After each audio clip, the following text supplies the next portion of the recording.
So are you ready to trust your inner guidance without second guessing it? Hmm? Are you wondering, how can I focus and use this intuition that I know I have actively, more practically on a daily basis? This week, I sat down with 3-time best-selling author Jenny McFadden. She is a intuitive. She is a artist, and we explore a grounded, playful path to intuition.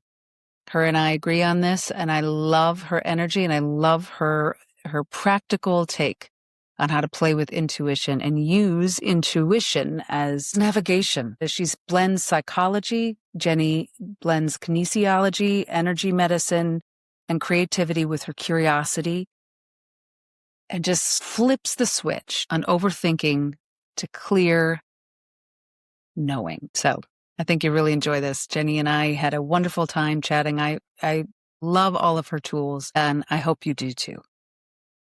Coming up with Magnetize Your Life is going to do a workshop with us with her quantum intuitive healing. She's going to teach us that in a workshop coming up on March 10th. It's a virtual workshop. It's $33. Please join us if you can. And if you're not able to make it live, we are recording it, so you will be able to watch it at your own time as well.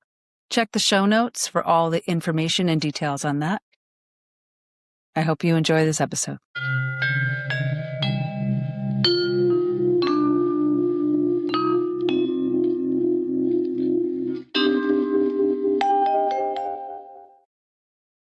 Hello, and welcome to Intuitive Insights. I am your no BS woo-woo coach, Megan McDonough. Today, I'm very excited. So what I do every other week, I'll come on with some insights of my own through my own experience in life or other tools. And I also have guests come on to listen to their story, how they use intuition in their lives, what techniques and tools do they have that we can use for ourselves to make access to intuition much easier. And today I'm just like my new best friend, like old best friend. I absolutely love her. This is Jenny McFadden. She is a 3-time best-selling author, most recent book being The Game of Intuition and How to Play It. She has a career of over 30 years dedicated to whole person health. I love that. I call it whole self health. I like this, whole person health. She blends quantum intuition healing, kinesiology, psychology, creativity, and play into a uniquely powerful approach. She's on a mission to share how to play and curiosity are the keys to developing deep trust in our intuition and to be able to receive clear messages from our guidance, including practical steps to restore well-being, vitality, and happiness. Jenny has seen extraordinary changes when we use our intuition to play in the quantum field. I can attest to this. I will share briefly in a moment. We have the ability to transform old patterns and allow new possibilities in our lives in an instant. She wants us all to listen within and remember who we truly are, limitless and powerful beings, far more than just the physical body. I could not agree with all of that anymore. Hooray. Welcome, Jean. Thank you. I'm excited to be here. This is good fun. I'm really excited to talk to you today. Okay, so we've spoken a couple of times, and you've taken me through your what are you calling your technique? Quantum field intuition? Yeah, so I call it quantum intuition healing. And what we did was the freedom formula. That's what I call it, because that's what ultimately we get is freedom. Freedom from things that have been limiting, past misperceptions, things like that, and then freedom to be who we really are, to be more tuned, more aligned, to be able to heal ourselves. So it's freedom from and freedom to. Yes, I love it. Quantum healing, intuition healing. I'm writing it down. Freedom formula. I love that. Not only because I love alliteration, but I do love it. Okay, so the 2 questions I have that I ask everyone, and then we'll talk. I want to talk about this quantum intuition healing because, you guys, I did a session with Jenny just last night, and I'm not kidding. It's amazing. She's not joking when she says it happens in an instant. So okay, Jenny, what is intuition in your own words? How do you describe it? Intuition to me is how we tune in to the energy that's already there. It's how we tune into the infinite field of consciousness, if you like. It's our way of communicating. It's our way of getting the messages for ourselves that's beyond the mind. And it's when we listen to it, it's how we move into flow. It helps us heal. It helps us create, helps us to make choices about things that are a match for who we are, that are aligned with our purpose instead of what we think we should do. Should, that long, I call That's that what the it is. long That's why four-letter it's so word. important. Yeah, sorry. Yes. No, I was just saying I call should the long four-letter word. Love it. And I cut you off. I'm sorry. What were you saying? You finished. I got so excited. I don't know. I was just grabbing on there. So, but that's my view of like that's what it is to me, and that's why it's important. Yeah. Yes, absolutely. So, okay. So how do you use it in your life? Obviously, I know you use it in your work, but how do you use it? Let's refine that question a bit more. But how do you use it in your life now, and how did you use it in your life when you began working with it as a tool of your lifestyle? How I use it now, all the time. It's who I am. It's not something I do. Yeah, it's something that I am and that I do automatically. I can't imagine anybody only like. And I used to be a really head person, and I still value the mind. It's not that but together, you put them together. Like this is really powerful. And for me, I use all the time if I need to make a decision.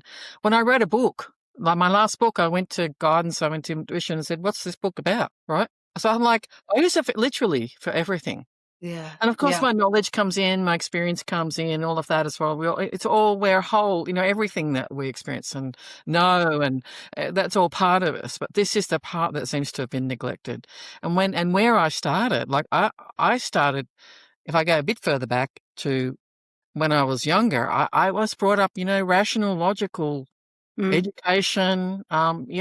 This is not something I was really tuned into at all. In fact, I remember, I think I was saying the other day, I remember a friend of mine's older brother was into astral travel. And I was like, what on earth? You've got, like, don't even talk to me about that. Like, so thoughtful. Like, so for me to end up where I am now is pretty crazy to me. But I think it's been purposeful in that for me, I feel like I'm very grounded at the same time as connected. And I think that's a really important combination. So part of me is still very grounded in, I still like to understand, even though I know now I don't have to. Yeah. Whereas before I know what I needed to understand. Now I know I don't need to understand. I still like to understand how things work and what I think is really going on. But I actually have to let go of, it's important to actually know. So even when we talk about the quantum field and there's all this quantum physics that goes with it, I find that really interesting, but I know I don't have to know it in order to play in the field or to have it, to have these instant and amazing changes so instantly through just something we've always known how to do. We just didn't know. We knew. Yeah. Yeah, you said the word play, and I love and I love that you say creativity and play, because I've found in my experience that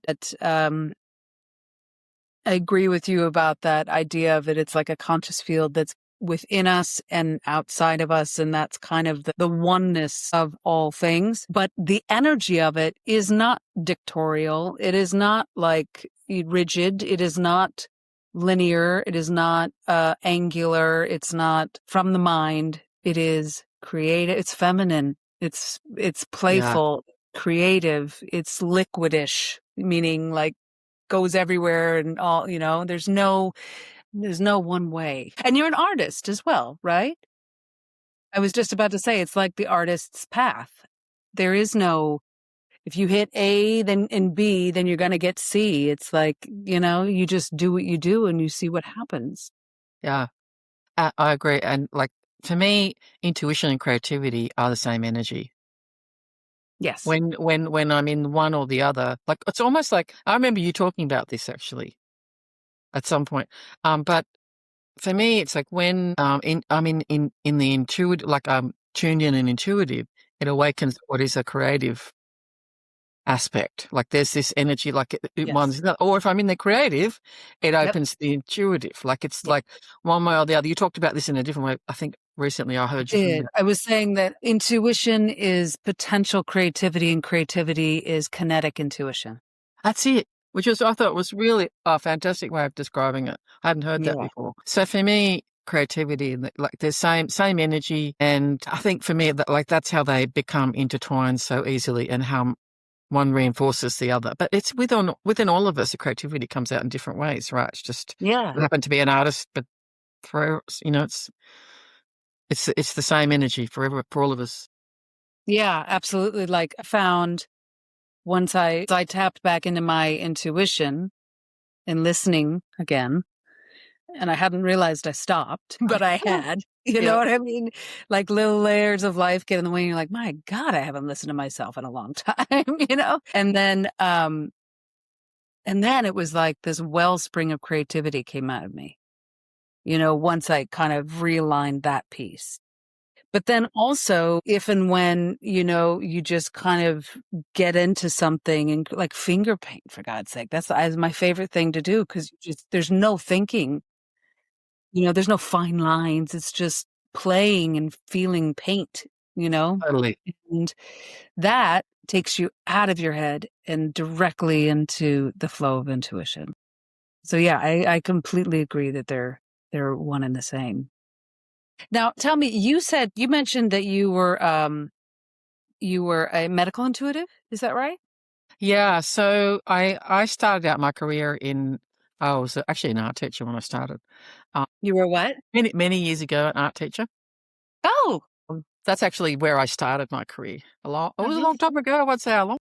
Yeah. But eventually, one thing led to another, and my background is in psychology, and I did a lot of training in that area. I didn't practice as a psychologist, but that was my training. I did a lot of work in education and in universities with the stuff that I knew how to do. And it's where our first book, I wrote a book with my mom, actually, in the 90s. Amazing. It's called Diet No More. And it's actually because that was one of the things I had been struggling with in my life, was the whole weight issue. You know, both of us, that's why, you know, we've got the same body type, whatever. As a result of doing that, that's the bestseller, and we did a lot of stuff around Australia and in the US as well. It led me to asking more questions, not just a psychologist, but I started to ask about the unconscious. Then I started to ask about energy. And then so one thing led to another, and then my son had eczema. I had my son when I was 40, and he had eczema. And I thought, one day, you know what?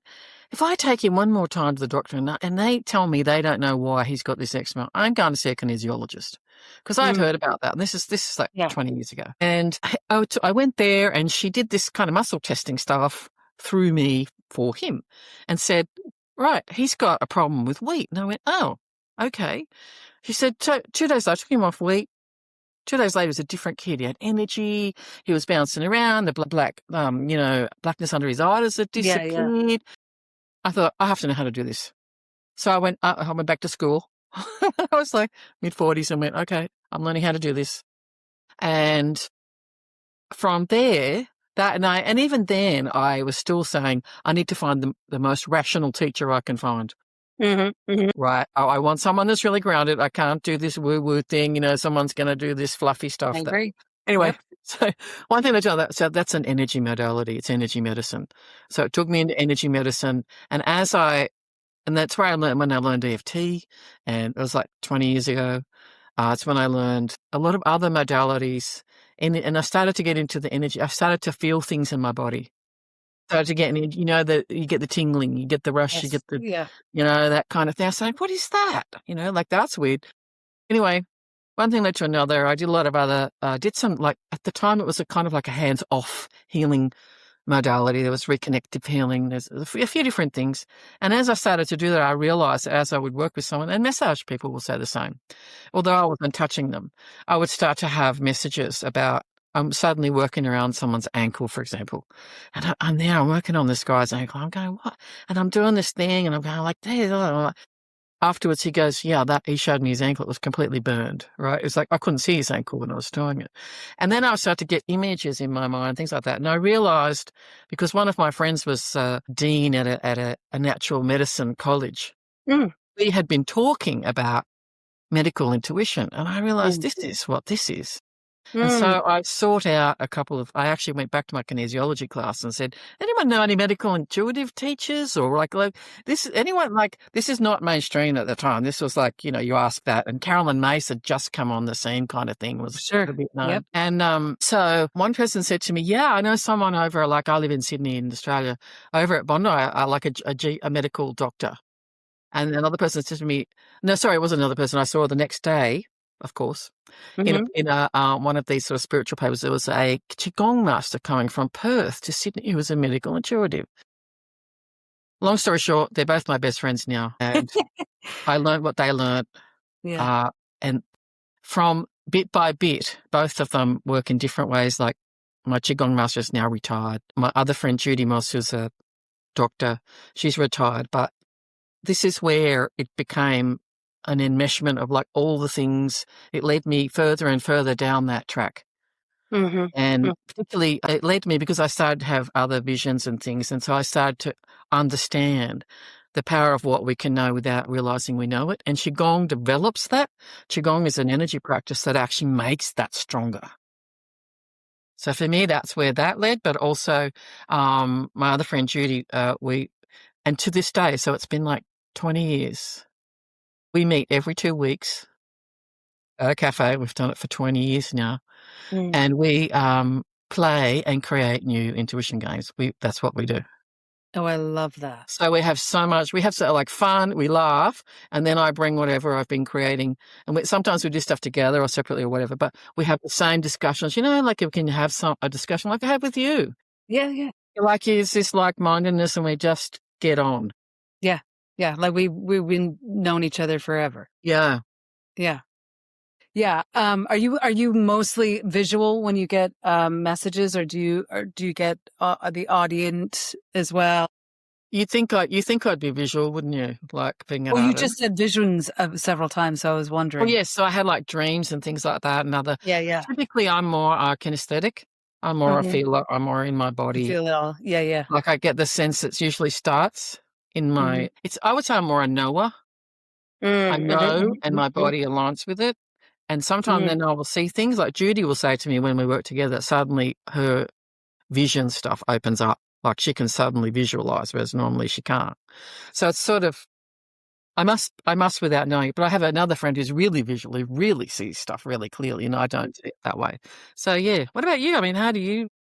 Well, yeah, I have, it's interesting when I read people, I personally am a big visual person. So visuals are kind of my forte, like not forte, but the thing that I would just naturally see and do. But I also hear things. That's cool. And then, and I also feel things. So it's like, I've found like when I'm reading somebody and I'm getting a lot of words, I'll ask them if do you hear things a lot? Like are you more of a audio learner, what have you? And usually it is.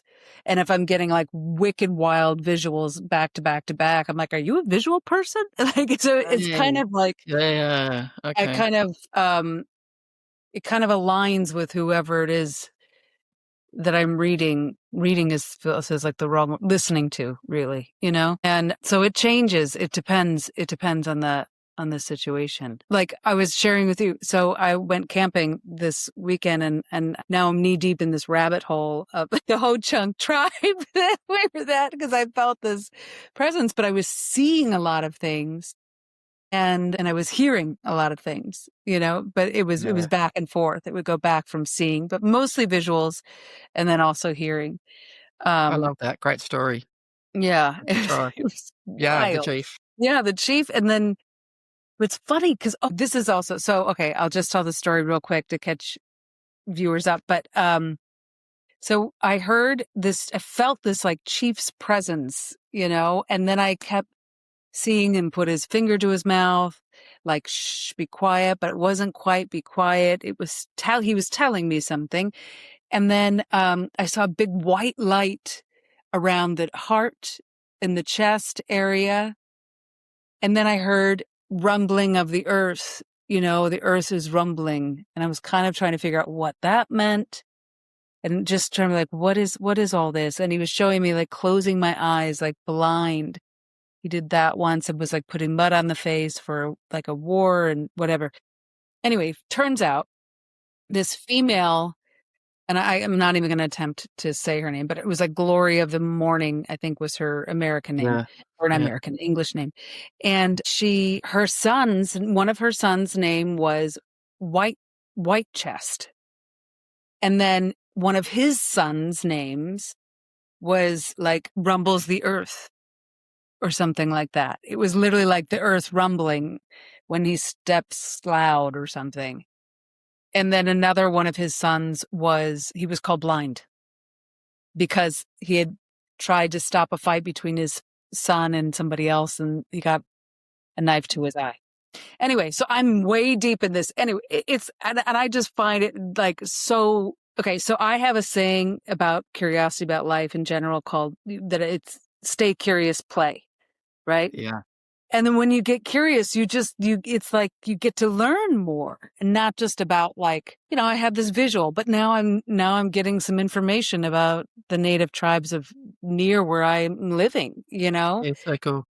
Yeah, but also like, and I've had some dreams that did the same thing too, but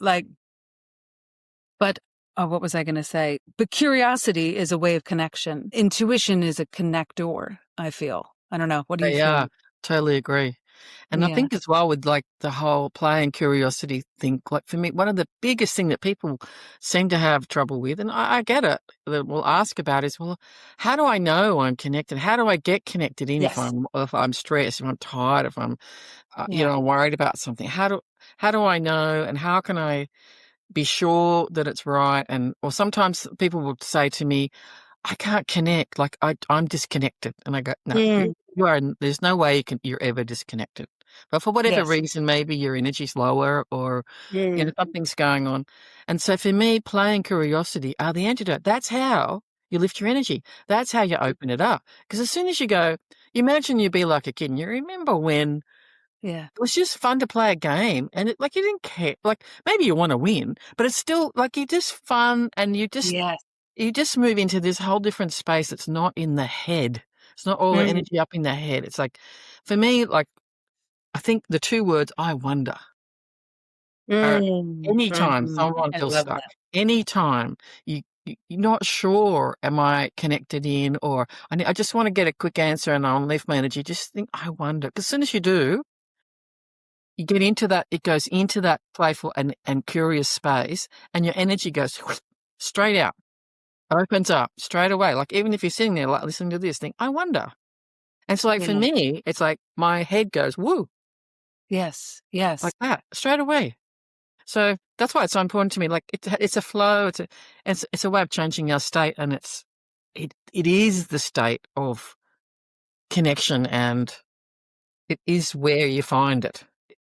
I don't know, I can't explain it. How would you? No, it does. And I was going to ask you if you have, so I've had some, people that I've worked with who said like, wanting to connect with someone who's crossed over, right?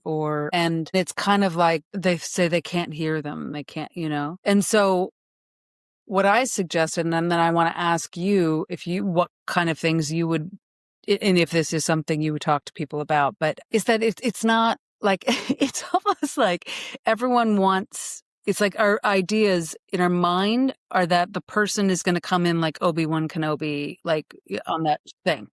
You know what I mean? Like that little, like that message, that video message that they would play, like, but it's never like that. It's like you're on Star Trek. Right. They're like, they just appear. I think some people do, probably, but I don't. Well, some people may have that, but that's true. That is true. I've not experienced that. What I have experienced more is messages through messengers.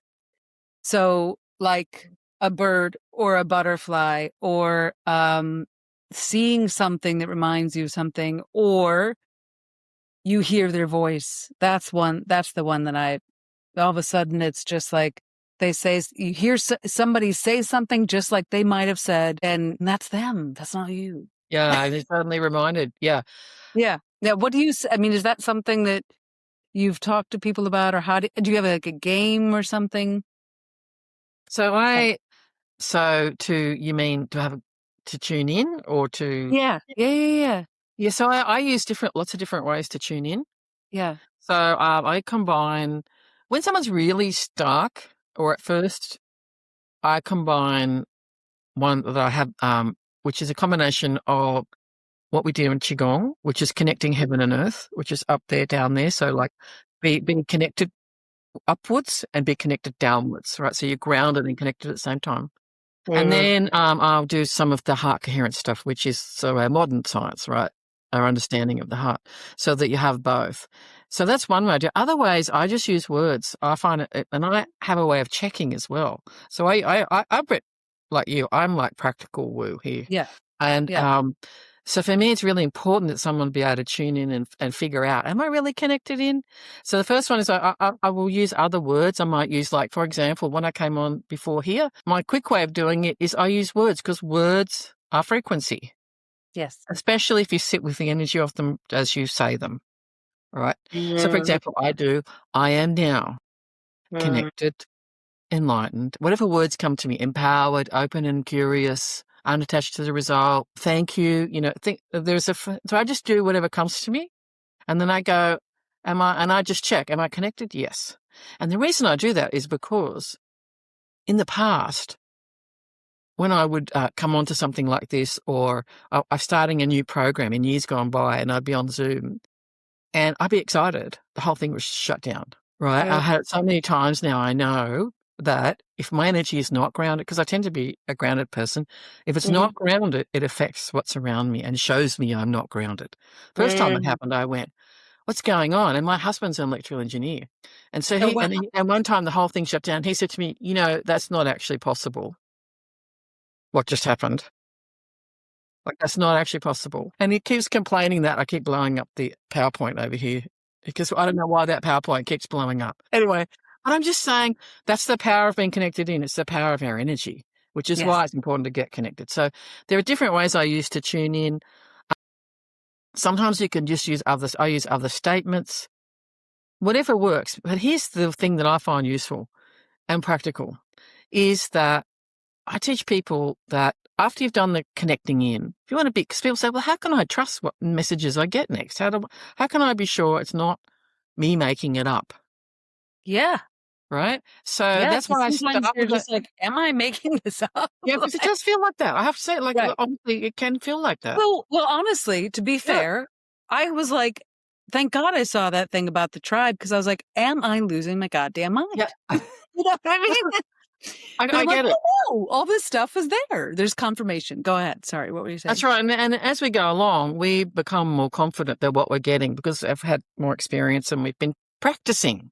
Yes. And it does take practice. It's like some people are born with it. I never was born with it. So I'm here to teach that not everyone is, and it's okay. Like it just takes practice. But do it in a fun way. And if you want to check, like I use a number line.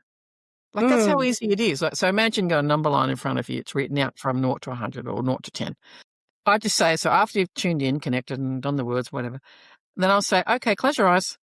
Now you're going to set your intention. You remember your eyes are the windows to your soul. Your eyes know, your eyes are your knowing as well. Close your eyes and set your intention. You're just going to check out of 10 or out of 100, how connected are you? The ideal being your eyes lock on 10 or 100, right at the top. Let's say it's 100. And so close your eyes, open your eyes, and you just let your eyes go soft and scan back and forth until they lock on something. If it's 100, you know that what you get next you can trust. Even if you think you're not sure exactly that you think you made it up. No, you didn't. Go with it. Just trust that. And you don't have to, by the way, you don't have to recheck the scanning 10 times, well, did I really get that right? No. That's part of learning to trust as well. And if someone is not 100, what do you do? Simple. Take a couple of deep breaths. That's one way of doing it. Then check again. Drink water. It's so important. if you're dehydrated, remember water is about flow, water holds energy, the body is made of nearly water, like we're a receiving instrument here. So that can go out of balance very quickly. When I was a kinesiologist, I used to test people for that. Yeah. And, I would do muscle testings, if their water's out. And it's very quickly, especially when you're working in the intuitive way and then with energy, it can quickly go out of balance. So anytime you feel like that's not 100, drink water, check again, guaranteed most of the time it will shift to 100. Or if any time during the process you're working and you're wanting to receive messages and you're going, I'm just not getting it, drink water. Drink water. That's all. It's simple, honestly, simple as that. It works for me all the time. I love that. I love how simple and practical that is. It really is. Right. It really is. And it's true. You need, it's like you're teaching people to trust. That's it. In a world of fear. Yeah, there you go. There's your water. In a world of fear and anxiety that seems to be escalating. Yeah. Every Very second. true. Very true. And for me, what we see outside, we need to acknowledge is also inside. And that's where we can use our intuition to go, okay, so I'm seeing this. I wonder how that's reflected within me.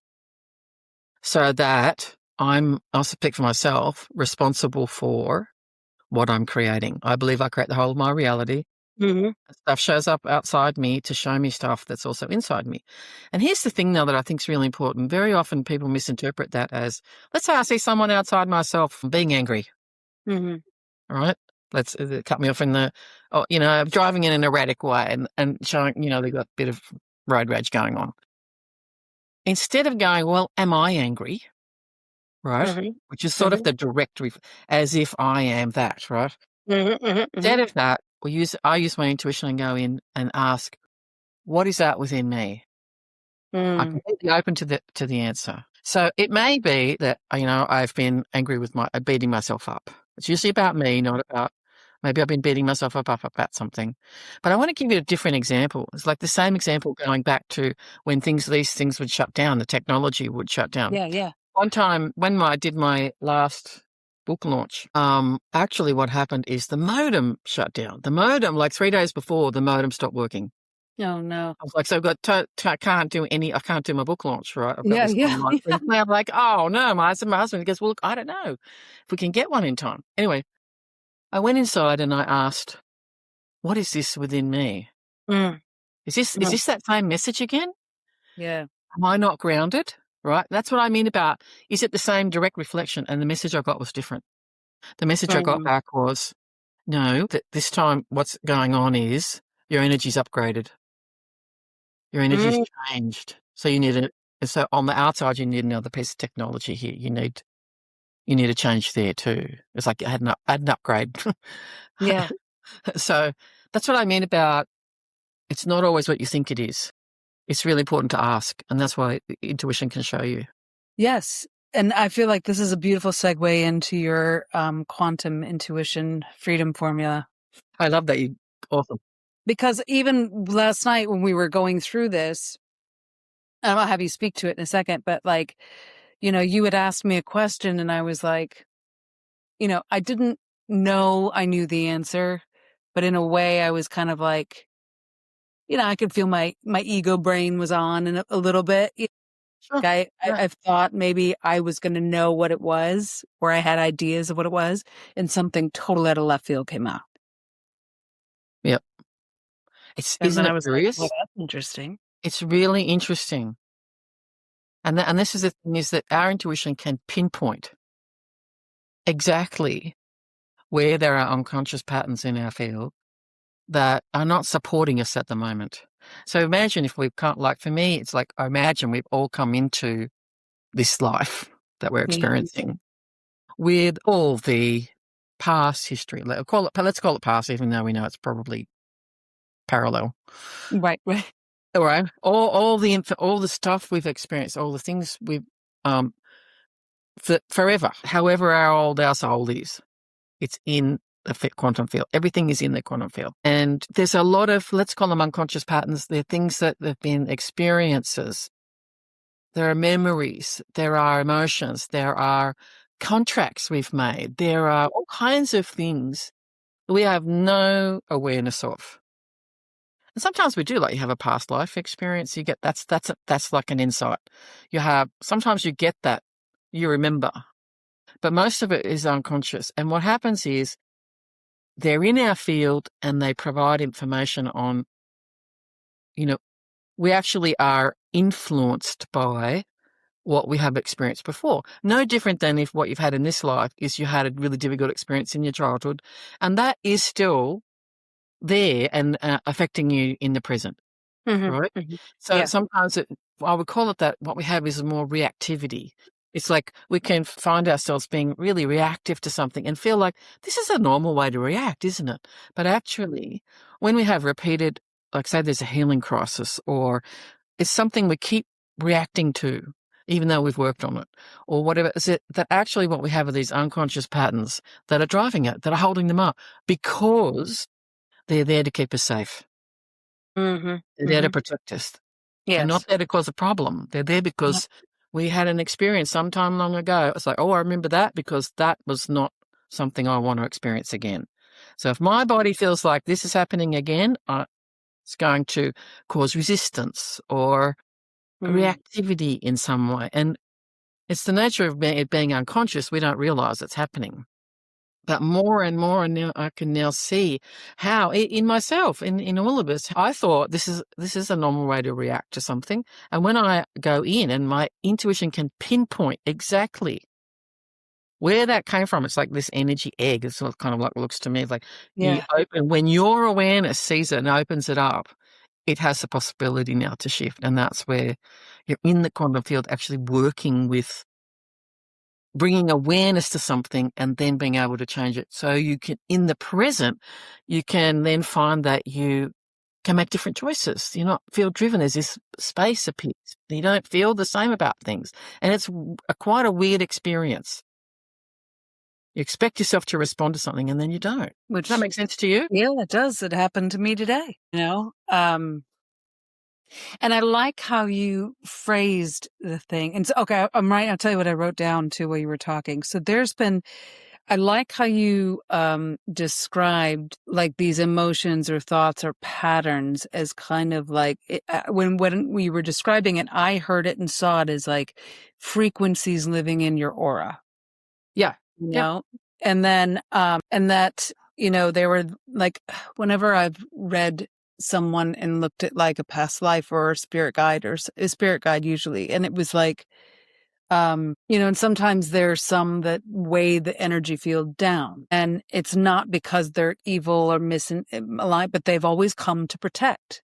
Yeah. And so I would always say, you're making me rethink this thing that I've said, which is, the universe is a yes man. So if you say I'm hungry, it gives you an apple and you're like, great. And you have a bite of the apple, but you're like, I don't need this whole apple. So you just like leave it to rot in your energy field.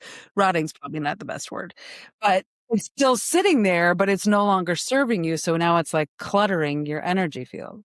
Yes. And it's not, we just have to say, thank you for coming when I needed you.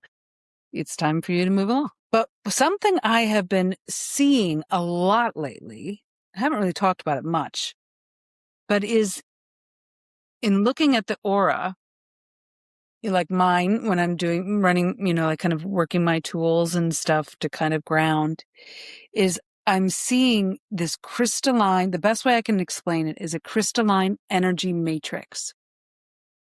So it looks like little dots connected with little lines. Like it just looks like a fluid moving matrix made of crystalline light. And as you're talking about this and as the quantum field, I'm wondering if this is what I'm seeing is the quantum field that kind of looks like that. It's how it's appearing to me. Yeah. It could well be. I haven't actually seen that because you're quite visual, right? So I do have a lot. I do. Yeah, that's I would agree. And I don't know if the quantum field has changed. I know that we're evolving. Yeah, it's moving. It seems like it's not stagnant at all. It's like ebbing and flowing. But what is interesting about this energy matrix thing is it doesn't hold an energy, a frequency. This thing that I'm seeing, this crystalline matrix thing. Whereas like whereas, like we were talking, like an emotion or a thought or whatever could be emotionally charged. Like I love how you say that, because that's a beautiful practical thing to understand, that like that's where a pattern lies, because it pulls emotion up and out of me consistently, and so therefore that's a frequency living in my field. Yeah. So that's, for me, the frequencies are like, we call them memories, we call them experiences, we call them whatever we've got names that we describe, but actually they're all frequencies, right? Yeah. Yeah. And what they do is inform. They inform our field. They inform our responses without us realizing. Yes. So, and because they're there for a purpose, a positive reason, accept that. What happens is it's protecting us for something we don't need protection from anymore. Yes. That's the issue, is that, for example, they can't think of an example. I was going to give an example that's probably not the right one. But can you give an example of, like, for me, it's like when I talk with someone, what we're looking for, what the intuitive, our intuition does is pinpoint where, at what level, there are different frequency sort of bands, where the original thing came from. Mm-hmm. And it might be, you might not even find that it's yours. It can be generational, can be even DNA, it can be epigenetic. It can be a soul awareness thing. It can even be something that I saw I was shown. It can be what's called a fractal pattern. In other words, it's a pattern that's existed across dimensions. Love that. Which is like, I was like, what is that? I don't understand. So I was shown, it's like, okay, this is something that is almost like a fundamental survival pattern. And once we clear those things, it actually makes a huge, I actually thank you, whoever provided this process, this freedom formula, because I've seen things like someone who I didn't know was having panic attacks every day. She was saying that she was having great difficulty and was waking up in the middle of the night and had been having a lot of anxiety. So we did this. I don't have to know or dig into really, but she just wanted to get on with things because she was doing a presentation. She wanted to be able to get that started. And I spoke to her like a week and a half later, and she said, I was having panic attacks every day. I haven't had one since. Right. And I was like, she said, I woke up in the middle of the night thinking, I must be about to have a panic attack. She said, I waited. And I waited. And we laughed, right? Because it didn't happen. She didn't have that. And so, where's the damn panic attack? I know, we were like, what is this? I woke up for this. Where the heck are you? And I've just seen someone who was struggling with, it's in every, it happens to us all the time. Wherever there's resistance, something I want to do, or it's just not happening, or I don't know what to do next, or I don't know what the decisions are, or I've got some old emotional stuff that keeps coming up, but it's there. And so someone else was like, she's sort of a medium, really.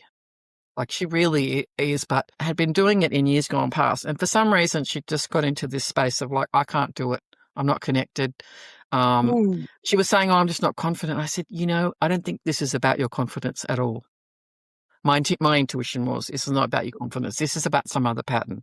So we just did one session. She sent me a message while she was driving home afterwards saying, oh my God, I can see everything. Everything's open. She was going, oh my God, I can't believe it. It's like, how instant is I was going, whoa, okay, that's awesome.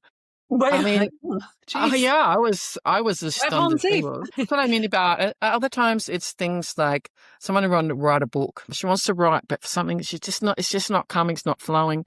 So we did some stuff. And what happens is patterns come up that show you where the resistance is, where the unconscious stuff is, that you might not even realize is connected. It can be from this life, is not connected to what you're experiencing now. It's like you're unconscious of it. But there's something stopping you. For example, it could be some experience you had when your mum told you, you're no good at that. And you remember because you don't want to be, because how you felt at that time. It's like, well, your body's decided, your consciousness has decided, I'm not going there again because that does not feel good. I want to be approved of, I want to be loved, I want to be, and if I do that, I'm not. And we make these sort of decisions about what that experience means, and then our body lives by it in order that we will still be able to make sure that we're loved and that we're free and that we feel strong and that all the things that we want to be, because anything that's related to or feels like that experience, I don't want that. And so we feel find resistance. Did a session. So I spoke to her a couple of weeks later, and she said, "Yeah, I said any difference?" And she said, "Well, I started reading more books. All of a sudden, I've read a lot of books in 1 week." And I said to her, "I think you're preparing to write." Yeah, yeah. And then she sent me a message a couple of days ago saying, I started. I said, I'd do half an hour, and I did an hour, and it all just started flowing out. So I don't know whether there's no limit, but it's helping us really understand who we think we are is being driven by things that we don't realize that are there. And we are ready to not have those anymore when we don't need them anymore. Yeah. So that we can, How would you explain it? I'll speak to how I experienced it, and then I'd love to hear how you explain it. But I mean, in a way, it was kind of like an archaeological mission, right? Of what's the thing that you feel is what's the gold you want to look for, right? Yep. And then where might we look for it? Yes. And then what is it behind, and that's the thing that's emotionally charged. Yes. That's the thing that emotionally charged echoes. And then you were able to kind of take all those because I'm seeing that crystalline matrix again. It's like a web, it's like a web of energy connection that surrounds you. And then also, and the thing that I love so much about the intuition work and making it more everyday, practical for, that to use all the time, because it puts the power back in your hands. It reminds you, even just that little session and whatever I've done and known and whatever, but it's oh yeah, we have the power to shift. It's we do. turning it on, turning it off. We do. And we have now, we understand the power of the heart intelligence. Mm-hmm. Yes. We understand how the connection there, how important that is now, and how that energy field, that Taurus energy field is so powerful. It's the thing, right? Yeah. And for me, when you're talking about the crystalline energy field, it's really interesting because it reminds me of years ago I was working, I did a lot of training with a guy called Richard Bartlett, who does matrix energetics, who just passed away this year, actually. And he used to, you'll probably be able to find videos on YouTube where he would do something called a 2-point, because you don't have to know anything. And he would go, there's a point there and there's a point here. And he would connect the two. So it's a bit like the same thing as there are points in the field. And maybe you're actually seeing your point in the field. I don't know. Maybe you're seeing significant points. But for me, that very much reminds me of doing when I used to do that process with him. So, okay. So how, in your words, how would you explain the quantum intuition healing? I would describe it as using your intuition to go into the field of consciousness. Some people might call it your Akashic records even, right? Yeah. Yes. We have different cultures call it different things. Yep. I'll call it the quantum field, and pinpoint with your own awareness the exact things that you've been unaware of, that your intuition is, your consciousness, your awareness knows you don't need anymore. That's been supporting something that's not working for you. So another person I worked with who had tremors. He has tremors in his 70s. And this is the story, people know about this. He had an experience when he was younger of his mum putting him in an orphanage, even though his mum was still alive, but his mum had mental health issues. And when we did this process, he said, I've done all the healing. I've done the forgiveness. I've done that. And I said, yeah, okay, as an adult. And when we did the process, the same thing came up again. It was still about his mum and being in the orphanage. And except that he was, I think, 5 or 4, 3. He was quite young. And he said, I'm seeing myself at that age. And so the difference was, even though we've done the healing as an adult, the forgiveness part, what came up was the abandonment part. The abandonment pattern was still there. And that's what came to him, that he opened up. He's like, oh, I'm seeing, actually, it's not about forgiveness, is I still have a sense of abandonment as a child. Yeah. And that's what it was. It was just, that was a significant pattern that was still there. And when that pattern was transmuted, he wrote to me 4 days later and said, my tremors have significantly dropped down. The only time, he said, if they start up again, I take a couple of deep breaths and then it stops. It's amazing. So it's what I'm saying is, it's like, the healing can happen because there's something the body's trying to deal with that's unconscious still. And that's not to say everything we do, all the practical things we do are really important as well. But it's also like the body's going, oh, thank you for listening. Yeah. Yeah, absolutely. Well, it's something else that's not having to deal with, because I guess this is like us really understanding we are not just a physical being. We are not. No. We're both energy and physical. Yeah. Yeah. Yeah. I mean, to me, it's pretty incredible, like, how this works. I can't believe it's so simple, honestly. Yeah. Yeah. And I guess it is the culmination of, like, everything I've not learned how to do. It's all the pieces that I've seen, all the powerful pieces in one place. Right. And who knows, it may evolve even further. I don't know, but it's right now. Well, I mean, I think there's something to it because, when you find, and we talked about this, when you discover something, when you get an insight intuitively within you, it's like your whole makeup shifts, and it sticks. Yes. It's different when someone else is telling you. And that's Totally. the thing that I'm excited about and interested in more so with the, it's like, I don't want to just read people because that doesn't really help anybody. It's a Band-Aid. What really shifts is when they can come to it themselves and see it and help, be empowered to shift it. And that's why I think when I was probably thinking about this morning, actually, when I was probably, after I did kinesiology, it was about 4 or 5 years after I'd done that training, I got the message, you need to stop using all tools. The intuition was like, you need to stop. No, you need to move out of this clinic that you're working in. Oh, like typically you use a massage table, people like, you do kinesiology. It's like, no, you need to get rid of that. You need to get no books, no cards, manuals, nothing. And I was like, oh gosh, that's scary, right? Or like, you need to go ride bareback. Yeah. Yeah. You need to go ride bareback and trust that you actually know, you already know. You know how to do it. You need to do it. So you need to do this yourself. And so I was like, well, where am I going to go? Sure enough, the next week, a friend of mine offered me this, like, to share this office, like a corporate office in the top of this building that almost overlooks Sydney Harbour.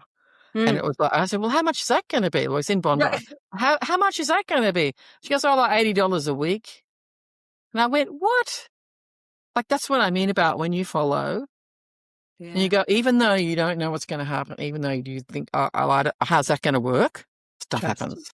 Yeah, stuff shows up to support the process.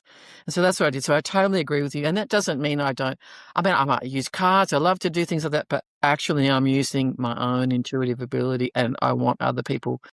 That's why I made games, right? It's like, make it fun. Just practice. Just play every day. Just do something. Just ask. Just like, what am I having for lunch today? And see if it varies from what you thought you were going to have. Yes. Yeah. Simple. It's simple, but just play the game. Because when it gets really hard and it's tough and you've got a difficult thing you really want to know about, then you will know, okay, I've got this. Right. Your muscle will be strong. Yeah, exactly. And I mean, when you did when we did the quantum intuition healing, how do you know something had changed? Yes. So, I mean, I'm sure there'll be more evidence that I'll acquire today. So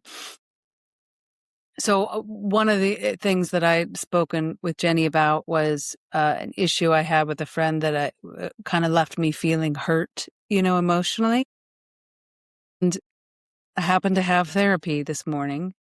And when I was trying to talk about it, I was like, I don't even want to discuss. Like, it's just too much energy to tell the story. Like it just, I was like, it doesn't matter. It doesn't matter.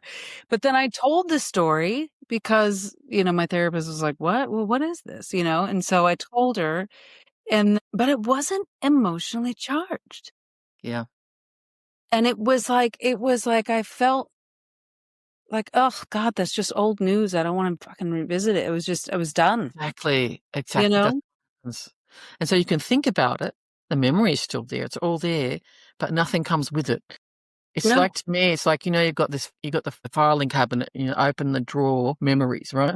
Mm-hmm. Open the drawer. Yeah, yeah. Normally you've got this like folder, it opens up and you've got the memory, the this, who said this, the emotion, the that, it's like now you open it up and it's just like, oh yeah, okay. Yeah. And yeah. And like there's no reactivity, and so that's like Yeah. when whatever, stories came up, you pinpoint it. Once that charge is gone, Yeah. it means that you're now free in some way, that like, and probably it'll be the same with the other things. Something's going to open up that you will feel more free to be or to do. I mean, we still have free will here. It's not that doing this makes us be different. It allows us to, Mm-hmm. Mm-hmm. we still get to choose who we are, what we want to do, how we want to think, but it's with much greater ease and freedom. Yeah.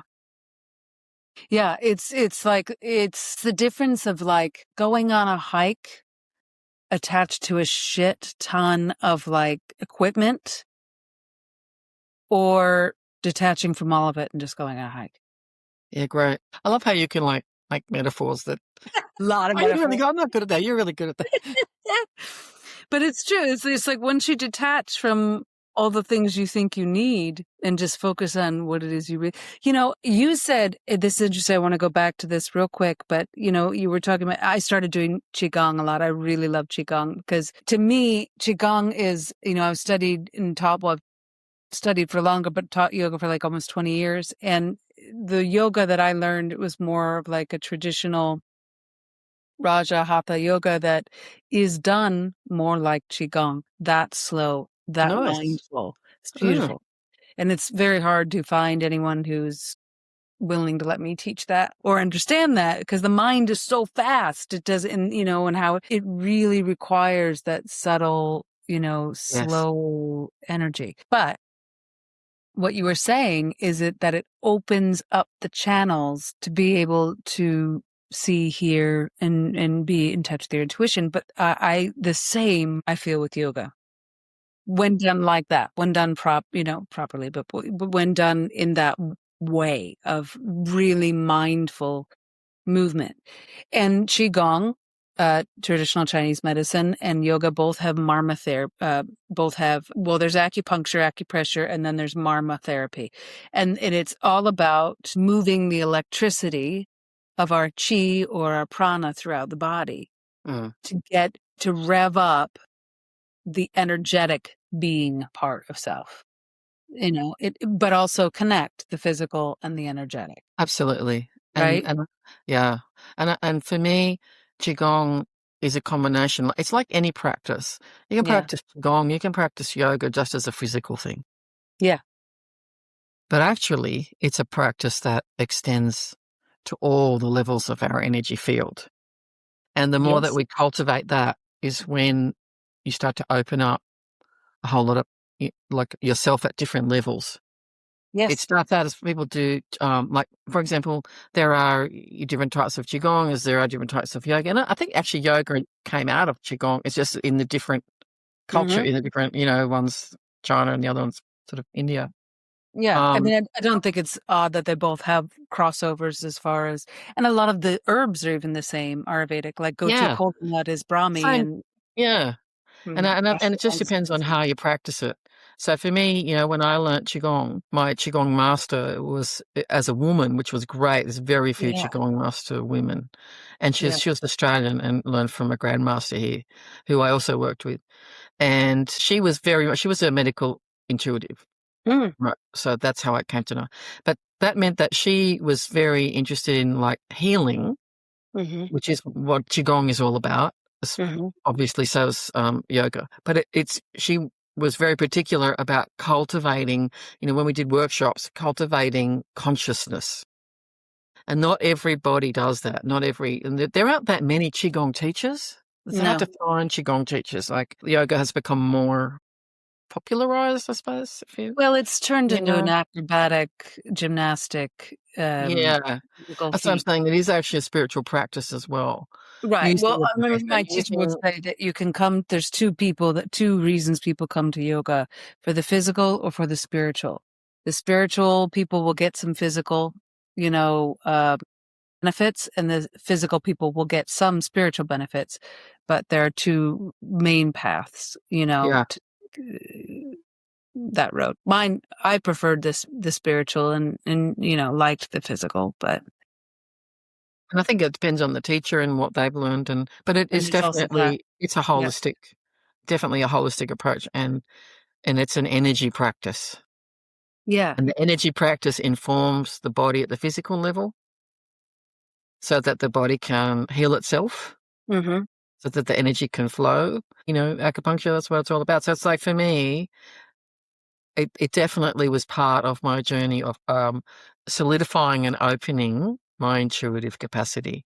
And we did a lot of practices around opening that and different meditations. And they're fun as well. So, yeah. Yeah, there's a whole thing about the siddhis, about the gifts that you get as you progress down the line. And a lot of them are intuitive or psychic or what have you, yes. So the Qigong master, as I say, Glennis was a medical intuitive. The grandmaster, and was Zhao, and he was a master from China who'd moved to Australia, and his ability was electricity. So all he had to do, did workshops with him. So he would just rub his fingers together, and you'd put your palm out, and he would literally get an electric shock. Like whoa! It's like all he did was touch you. Yeah. So he had this, that was his sort of gift. Every Qigong master has their own special. Oh, that's interesting. That I didn't know. That's cool. All right. I have this beautiful offering that you are offering my listeners. So Jenny, and I'll let you talk about it. I'll just introduce it. But Jenny has a free video series of Activate Your Inner Healer. Do you want to talk about that, or This is like, I designed this especially for people who are already intuitive, but who are maybe got some kind of something they're struggling with, particularly in the healing aspect. Maybe something going on, diagnosis, or something chronic. Struggling and finding that you can't tune in because you're just worried, you've got decisions to make. That kind of thing. So I put this together for people like that, or anyone really, to have a go. So, and it's got 3 videos. One is exactly what I talked about before. It's the Qigong, heaven and earth, and heart. Yes, grounding. Yeah. How to tune in. So it gives you a bit of an extended one so that you're really grounded and connected. Then there's the second part, just show how to use the number line. Once you know that, straightforward. And the third video is a game. So it's called Intuition Message Bank. So that is, whatever the problem is, so you tuned in already, and you just go on your phone, like your phone. How many messages you got, right? Yes. What's the topic will be? You just have this conversation, because for me, intuition, it's a conversation. It's not just a gut feeling. It's a conversation. You can get information. Yeah. Much more than you think you do. So I'll just play this game with you, and you can follow along with me, and you can get some practical information and insights just by playing the game. I love this. I absolutely love this. I didn't even, it's funny when you said the game thing, I've been playing this game forever. Like, even as a kid, I remember when we were playing cards, and I remember being like, it's going to be a red heart. It's going to be a red. Do you know what I mean? That's the game. That's the game. Exactly what I mean. So so that's why in my book I've got, Game of Intuition and how to play it. There's a half a dozen games in there, different types of things. Yeah. And a lot of them have also, sometimes I'm teaching an idea as well and then applying it. So, for example, there's one in there called Mirror Mirror. We were talking about before about how what's inside's outside. Yes. Right? What's outside, so we get a reflection of things that, when something's happening outside that gets our attention, it's actually ourselves getting our own attention. Trying to get it's me trying to get my attention.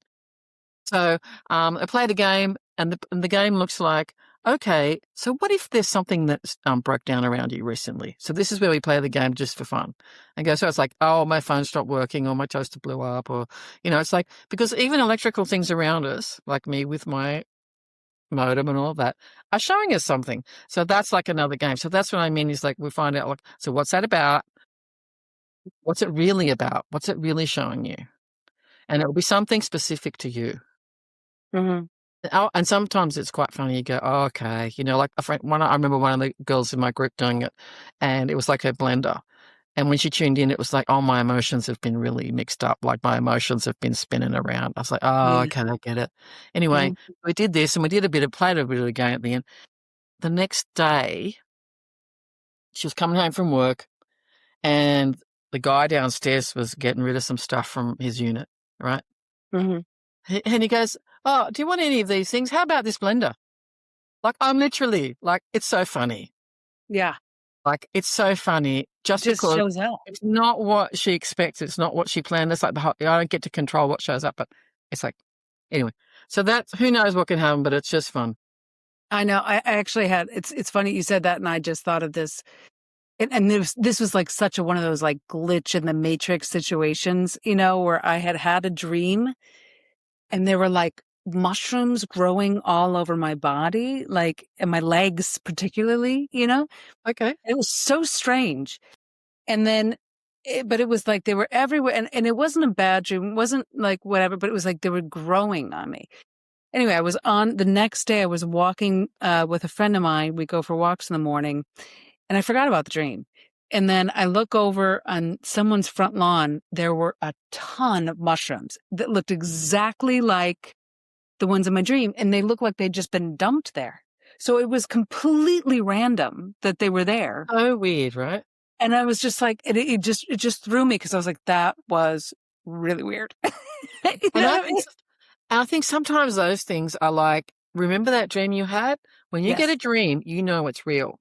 Right. Pay attention, right? This is just for fun and telling you this is a real thing that you do I was know like, I gotta go. I felt like I was like, I gotta go home right now and start journaling. Like, this is intense, But we'll have our coffee and walk instead. Anyway. Okay. How do people find you and your free video series? Okay, so I'll give you the link for the free Yes, videos. I will add that. I'll definitely add that in the show notes. And they can find me on my website, which is Jenny McFadden. Okay. And then it's jennymcfadden.net/inner healer for your Activate Your Inner Healer free video series. Perfect. Thanks for that. I love you. I've just I love you. Thank you so much. talking to you and connecting with you. And I hope and know that this will not be the last time. I'm pleased to hear it, really. Yeah. Yeah. Thank you so much. Yes, thank you. And thank you for listening. And if you like Jenny, please feel free to reach out to her and talk to her. The quantum intuition healing is where it's at. I'm not going to lie. It's pretty magical. I'm so pleased. Yeah. I'm so pleased. I look forward to hearing more about that. Yeah. Coming. Yeah. I'm very, very excited by this. It was quite lovely. And we'll be back next a couple weeks with a new insight. So make magic today. Have a great week. Bye.